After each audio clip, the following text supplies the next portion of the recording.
너희가 본래 모든 사실을 알고 있으나 내가 너희로 다시 생각나게 하고자 하노라. 주께서 백성을 애굽에서 구원하여 내시고 후에 믿지 아니하는 자들을 멸하셨으며 또 자기 지위를 지키지 아니하고 자기 처소를 떠난 천사들을 큰 날의 심판까지 영원한 결박으로 흑암에 가두셨으며 소돔과 고모라와 그 이웃 도시들도 그들과 같은 행동으로 음란하며 다른 육체를 따라가다가 영원한 불의 형벌을 받음으로 거울이 되었느니라.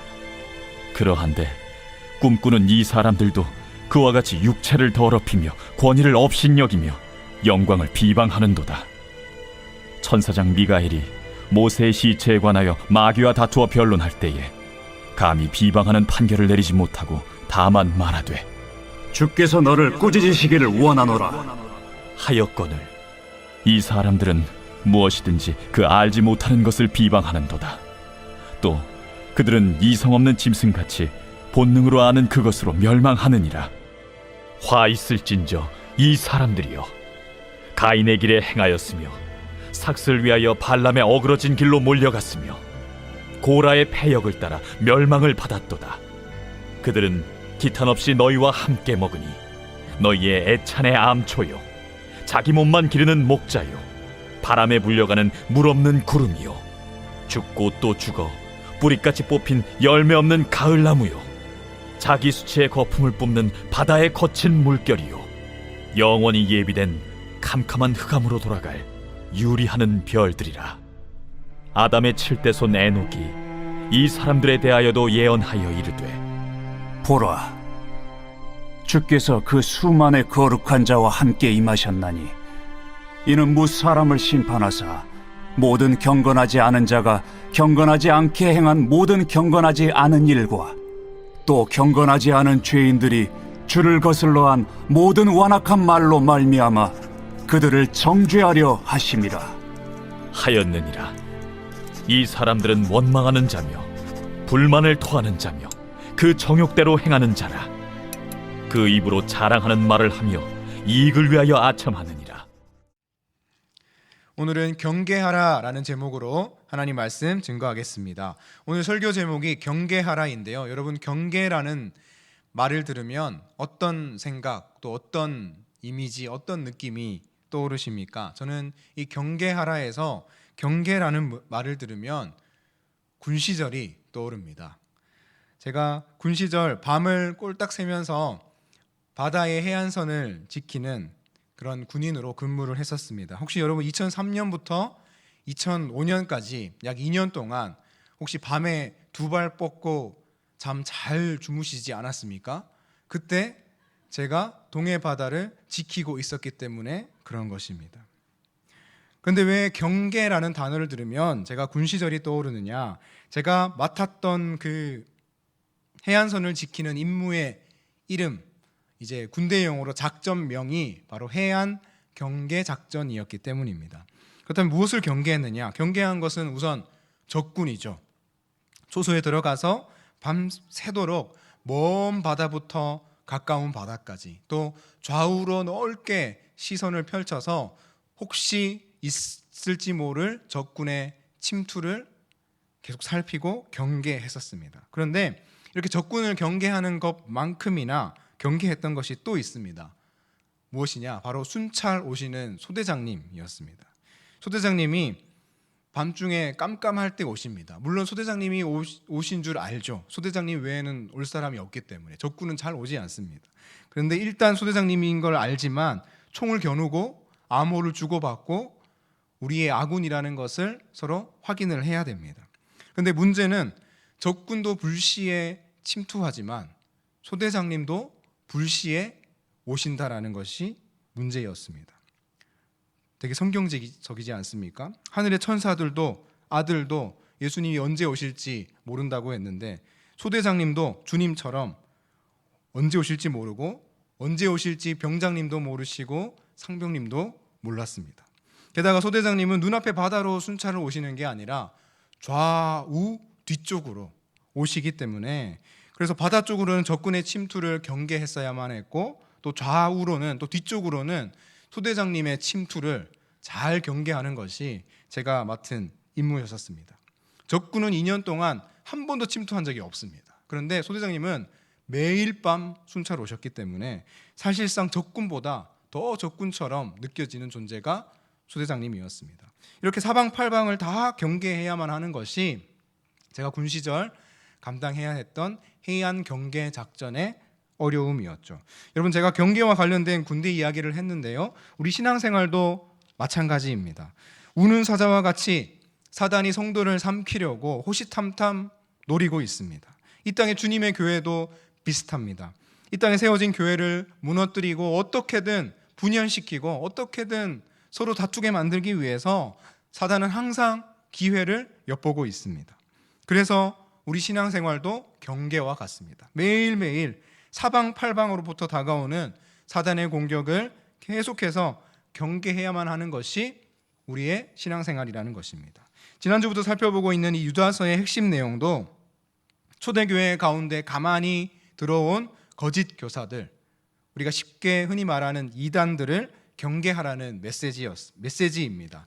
당시 초대교회에 침투한 이단은 크게 두 부류였습니다. 이 두 부류는 양쪽 끝단에 위치한 두 부류로 크게 우리가 볼 수 있는데요, 한쪽은 율법주의적 이단입니다. 또 반대쪽 끝에 있는 한쪽은 영지주의적 이단입니다. 이 두 부류는 양극단에 위치하고 있었습니다. 그런데 초대교회의 양극단의 이 두 이단이 있었는데 오늘날 우리 신앙생활에도 이 비슷한 이단적인 생각들이 우리 마음 가운데, 우리 내면 가운데 일어날 때가 있습니다. 비슷한 양상으로 나타난다는 것이죠.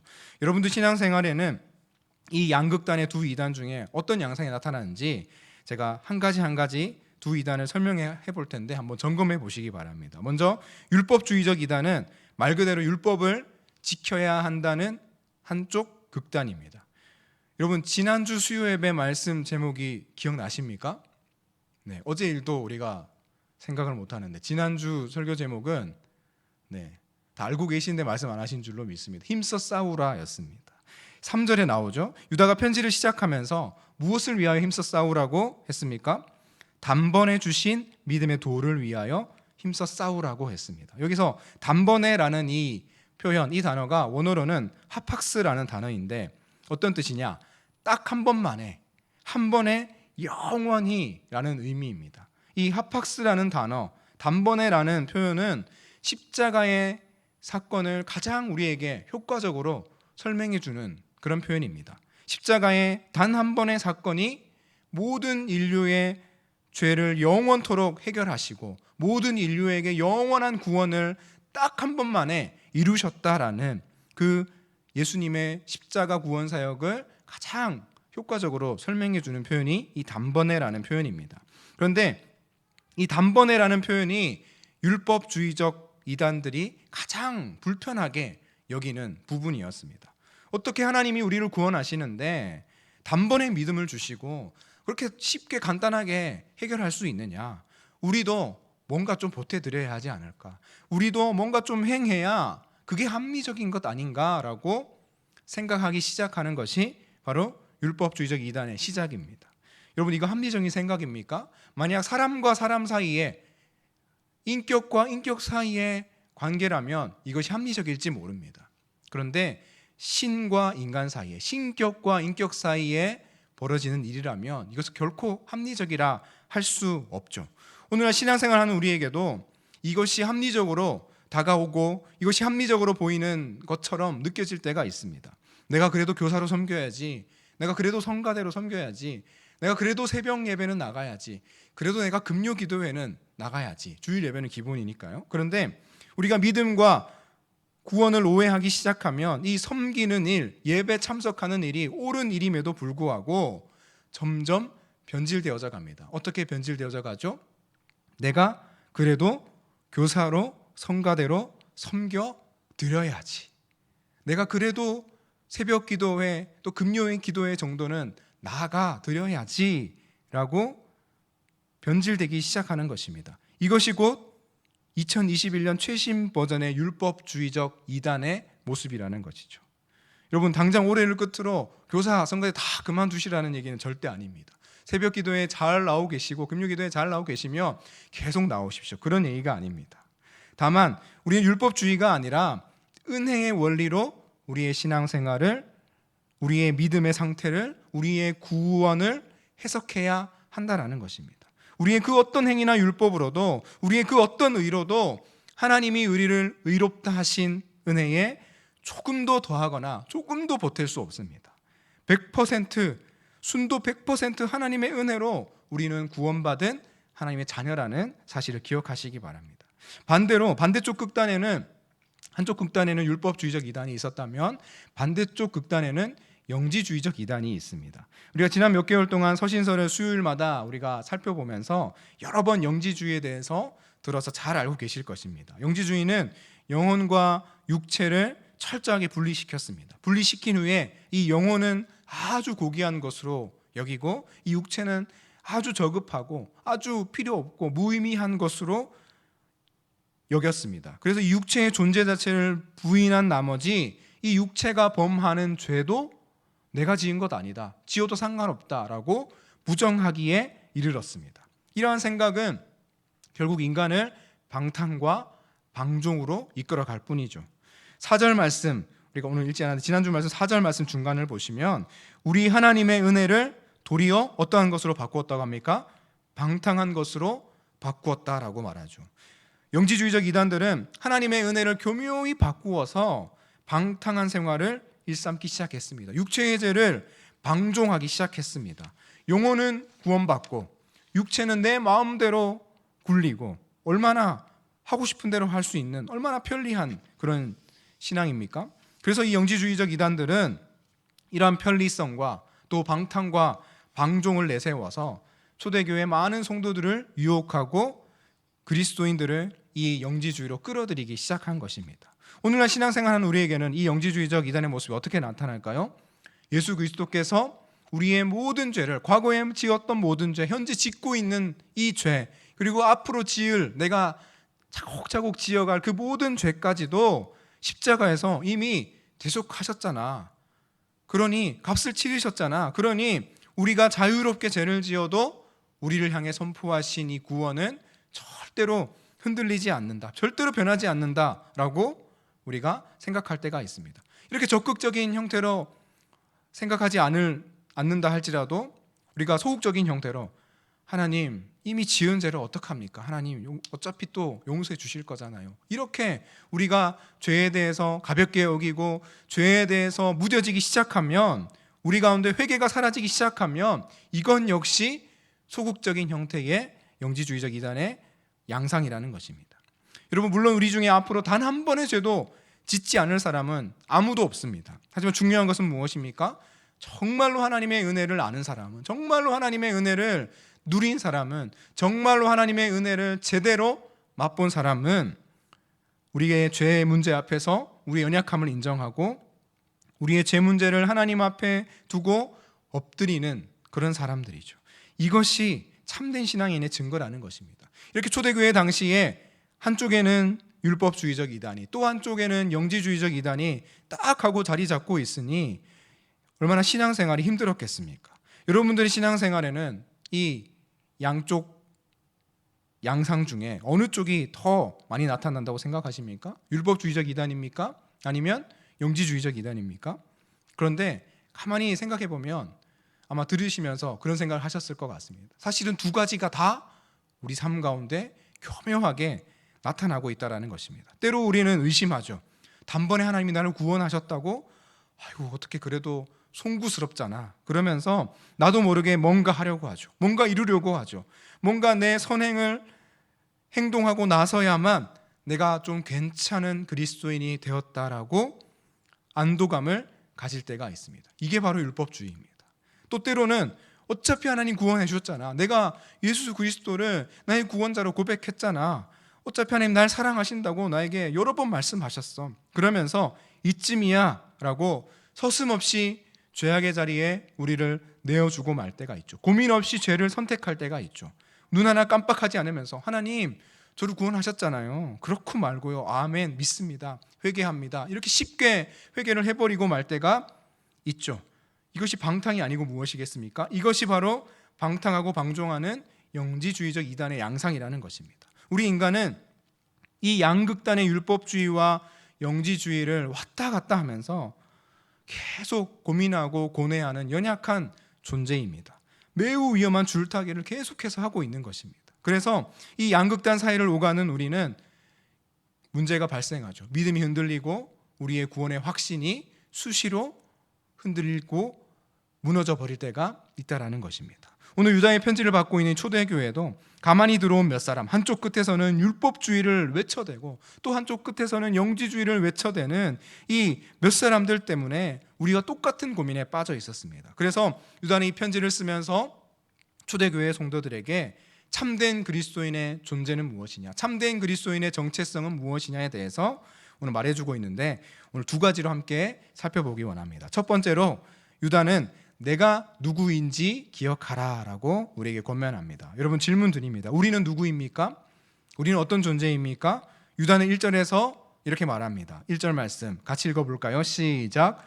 예수 그리스도의 종이요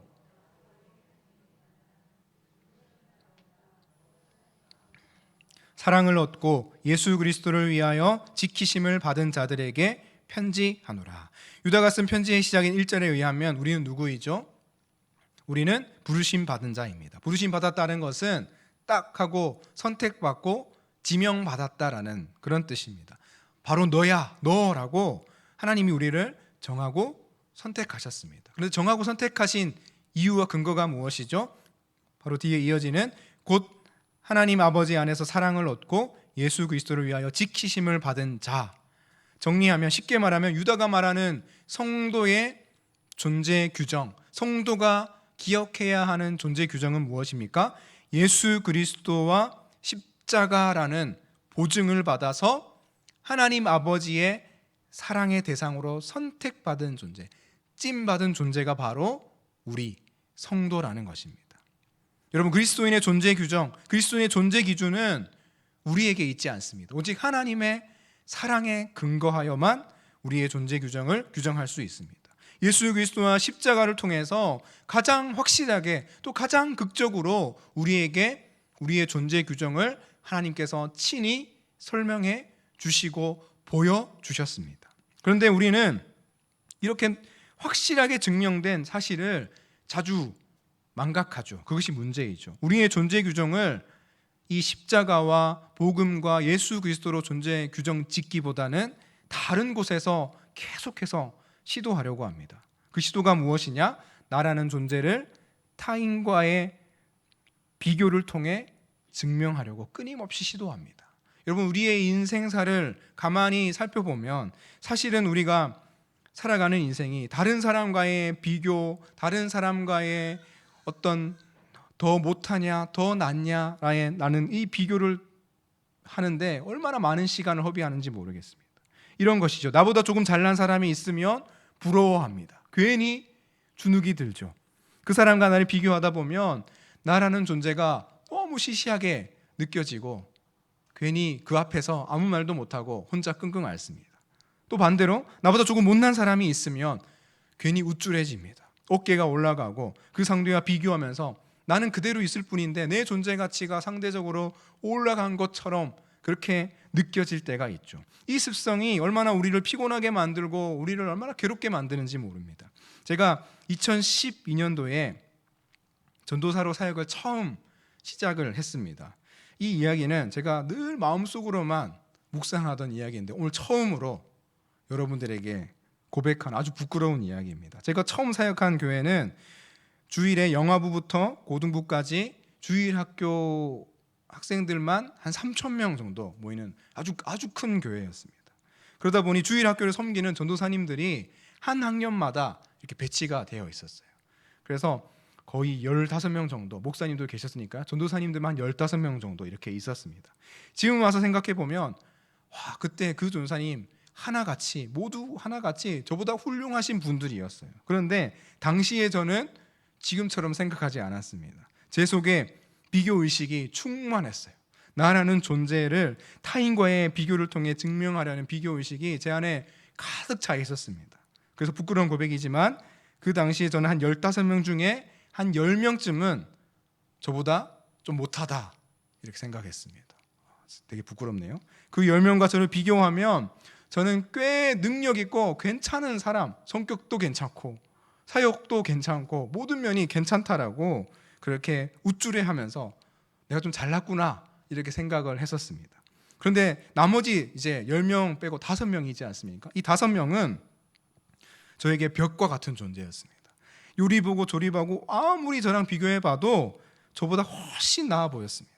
저 전도사님은 나보다 리더십이 있네. 저 전도사님은 나보다 찬양을 잘하네. 저 전도사님은 나보다 설교를 잘하네. 저 전도사님은 나보다 인격이 훌륭하네.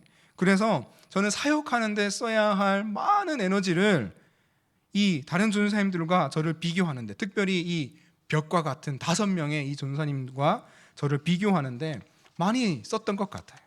얼마나 제가 첫 사역지에서 좌충우돌했는지 그때는 몰랐는데 지금 와서 생각해보면 얼마나 비참하게 사역을 했었는지 그 교회에도 죄송하고 제 자신의 마음속이 얼마나 황폐한 전쟁터 같았는지 모릅니다. 그런데 이제 다 목사님들이 된 그 전도사님들과 그 5명의 전도사님들 중에도 몇 명이 있어요. 그 전도사님들과 곧 이제 위드 코로나가 되면 만나기로 했습니다. 만나면 내가 그랬었다라고 이제 고백할 수 있을 것 같아요. 여러분, 인간은 이 세상을 살아가면서 이렇게 피곤하게 살아갑니다. 스스로를 괴롭혀요. 나라는 존재의 존재 증명을 타인과의 비교를 통해 끊임없이 시도하려고 합니다. 얼마나 많은 에너지가 들고 이 시도들 가운데 우리의 존재가 얼마나 황폐해지고 나보다 못한 사람들과 비교해서 내가 우쭐해진다고 해서 내가 부요해지느냐? 그렇지 않죠. 이런 존재 증명은 계속해서 나 중심, 자기 중심으로 계속 빠지게 만들고 복음이라는 그 효력에서 끊임없이 우리를 멀어지게 만들 뿐입니다. 그래서 유다는 오늘 우리를 향해 선포하고 있습니다. 교회여, 당신이 누구인지 기억하십시오. 당신은 예수 그리스도의 십자가의 죽음으로 증명된 하나님의 사랑받는 존재입니다 라고 우리에게 권면하고 우리에게 그것을 기억하라고 말하고 있습니다. 여러분, 저는 솔직히 지금도 이 비교 의식에서 완전히 자유롭다고 말할 수 없습니다. 그렇지만 언젠가부터 이 비교 의식이 딱 스위치가 켜지면 저에게 이런 소리가 들리도록, 제 스스로 이런 소리를 들릴 수 있도록 마치 알람을 맞춰 놓은 것처럼 제 스스로 이렇게 설정해 놓았습니다. 뭐냐? 비교 의식 모드에 불이 딱 들어오는 순간에 즉시 눈을 질끈 감고 고개를 이렇게 저으면서 제 자신에게 참된 존재 증명의 원리를 적용합니다. 상원아, 괜찮아. 넌 하나님이 인정하고 넌 하나님이 사랑하시는 존재잖아. 여러분, 이것은 자기 암시가 아니죠. 근거 없는 무한 긍정도 아닙니다. 요술 주문도 아닙니다. 이것은 바로 복음의 진리인 줄로 믿으시기 바랍니다. 주 안에 사는 성도 여러분, 우리가 누구입니까? 우리는 예수 그리스도의 십자가와 그 죽음으로 가장 위대한 생명의 가치와 사랑으로 보증된 하나님 사랑을 받는 고귀한 존재라는 이 사실을 반드시 기억하시는 저와 여러분 될 수 있기를 간절히 소망합니다. 두 번째로 유다는 우리에게 무엇을 기억하라고 권면하느냐? 내 소속이 어디인지 기억하라 라고 권면합니다. 오늘 우리가 읽은 5절부터 7절까지의 말씀을 보시면 유다는 3가지 성경의 예를 들고 있습니다. 본문이 길어서 눈으로 한번 잘 따라 보시기 바랍니다. 5절에서는 주님을 따라서, 하나님 따라서 출애굽했으나 믿지 아니하여 멸망받은 자들을 언급하고 있죠. 또 6절에서는 천사들인데 어떤 천사들이냐? 자기 지위를 지키지 아니함으로 말미암아 흑암에 가두어진 천사들을 언급합니다. 7절에서는 다른 육체를 따라 살았던, 그래서 불의 형벌을 받은 누구죠? 소돔과 고모라를 언급하고 있습니다. 이 3가지의 공통점이 있습니다. 무엇이냐? 바로 자신들의 소속을 망각했거나 자신들의 소속을 거부하고 자신들의 소속을 벗어났다라는 그런 공통점이 있습니다.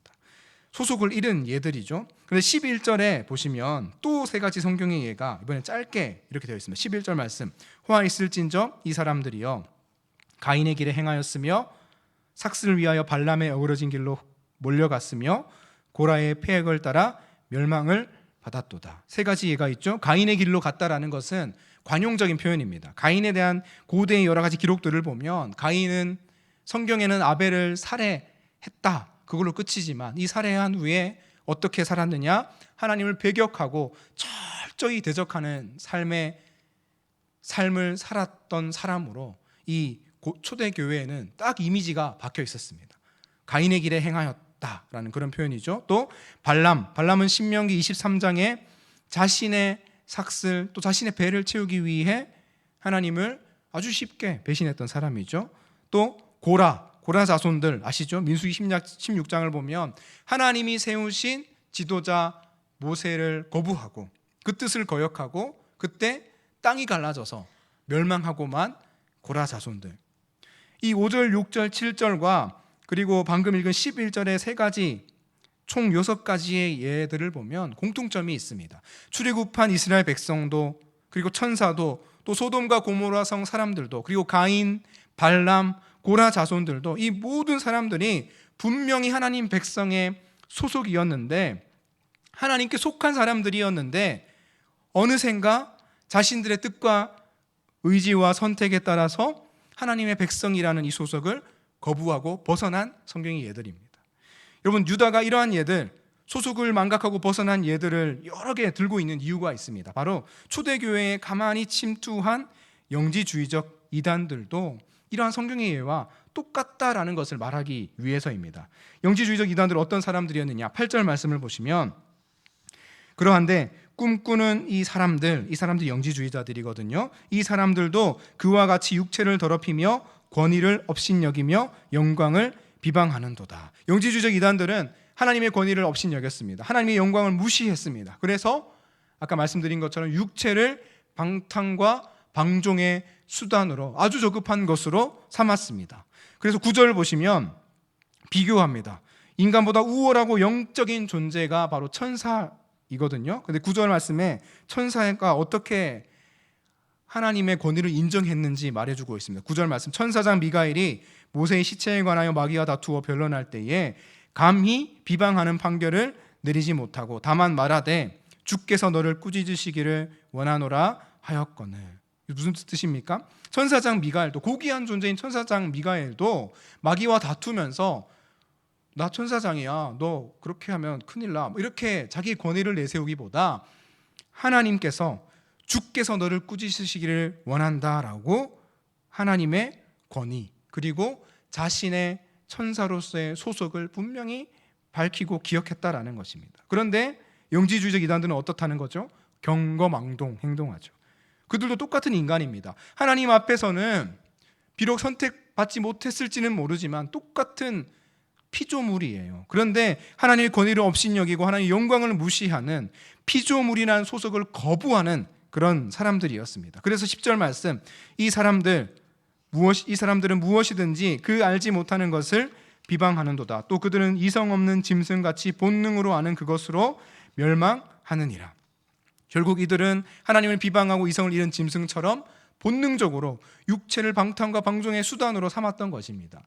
유다는 12절과 13절을 통해서 이들을 아주 품격 있게 시적 언어로 질책하고 있는데요. 12절과 13절 말씀을 보시면요, 그들은 기탄 없이 너희와 함께 먹으니 너희의 애찬의 암초요 자기 몸만 기르는 목자요 바람에 불려가는 물 없는 구름이요 죽고 또 죽어 뿌리까지 뽑힌 열매 없는 가을 나무요. 13절 자기 수치의 거품을 품는 바다의 거친 물결이요 영원히 예비된 캄캄한 흑암으로 들어갈 유리하는 별들이라.